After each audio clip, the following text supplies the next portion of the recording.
прозрачни небеса, горещи облаци, парят търсещи крила, дълги алеи, лабиринти от цветя, светът различен е между радост и тъга.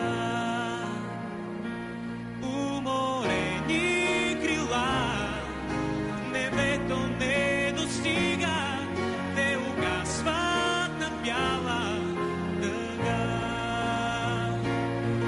Уморени крила, под слънцето заспива, а дъгата топи се в мъгла. Дълги алеи, носталгична тишина, тя носи мириса на откъснати цветя. Дълги алеи шепнат спомени безброй, светът различен е след всеки нов порой. Уморени крила, небето не достига, те угасват на бяла дъга. Уморени крила, под слънцето заспива, а дъгата топи се в мъгла.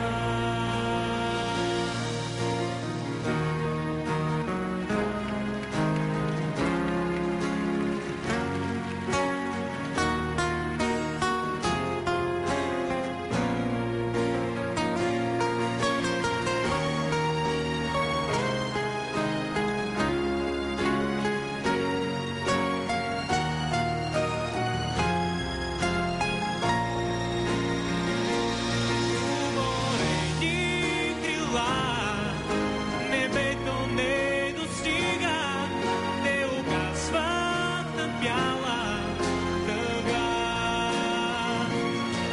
Уморени крила, под слънцето заспива, а дъгата топи се в мъгла. А дъгата топи се, а дъгата топи се, а дъгата топи се в мъгла.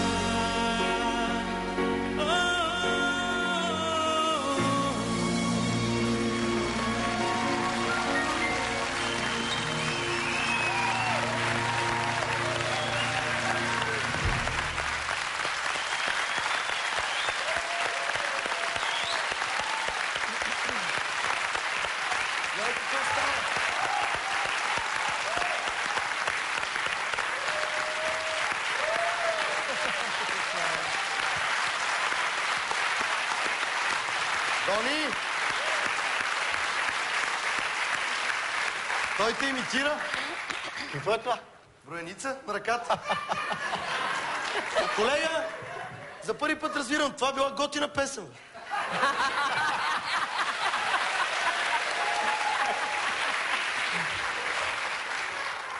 Може би аз трябва да кажа Да. като автор. Както искаш.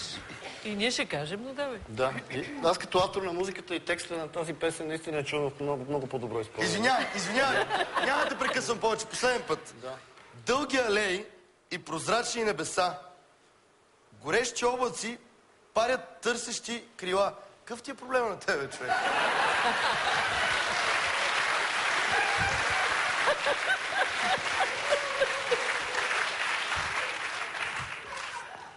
Не ми отговаря. Да. Мисля, че това е финала на моята кариера.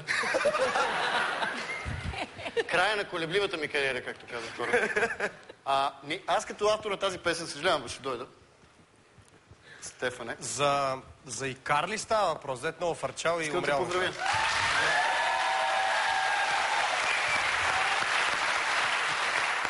И да ти кажа още нещо. Значи, тази песен, въобще песните, човек може да ги асоциира като деца.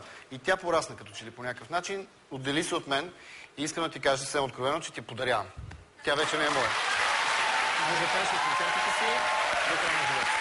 Няма да ти търся авторски труда. Кой е? Надявам се да ми дадеш да пея някой път. Не търси.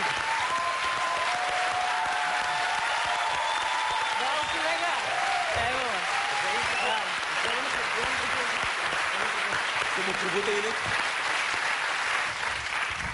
Честито. Това е просто невероятен подарък. Направо ти завиждам. Ако бях на твое място, ще ти завидя, защото за един певец най-важно да има репертуар. А ти си попаднал в десятката с този подарък. Сега очакваме Дони да предложи и Нети.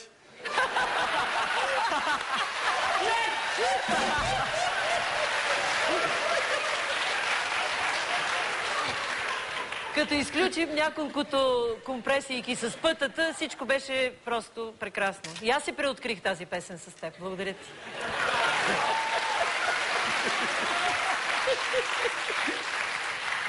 Стефане, аз ти се наслаждавах истински на 100%. Наистина в твое изпълнение песента прозвуча по различен начин. Дони също се справя фантастично. Естествено, то е оригинала. Нека да го аплодираме в края на краща.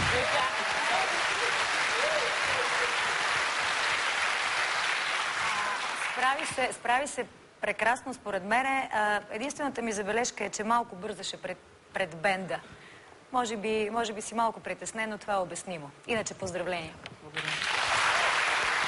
Колега, това съвсем сериозно. Тази песен е в топ 5 на най-любимите ми песни.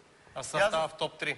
И вас в училище. Коя година е песен? 93-та ли? И трета. И трета, точно така. Бях 7-ми клас в 6 училище, тук в София. И ме слушаш от малък. Бях дете, когато ти вече беше зрял мъж. А сега вече съм дядо. Чичо Дони еволюира в дядо. И аз свалях с тази песен с ученичките. А връзваше ли ти или не? Не. Нали? И на мен. Но им слагах слушалки на Локмен на ушите и пусках уморени криве. Не ми връзваше, но все пак пробвах. Да.